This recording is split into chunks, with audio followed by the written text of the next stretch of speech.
অসীম ঢেউ আর কি যে বাতাস, আসলে এই বাতাসের কথা মুখ দিয়ে বলে শেষ করা যাবে না। যে না আসছে তাও জেলেরা দেখেন তারা কিন্তু মাছ ধরতে যেতেছে আমাদের সামনেই দাঁড়ানো।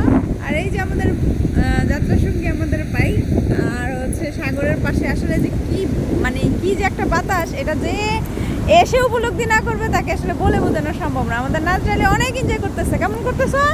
অনেক এনজয়। আমি তো গেলাম কে?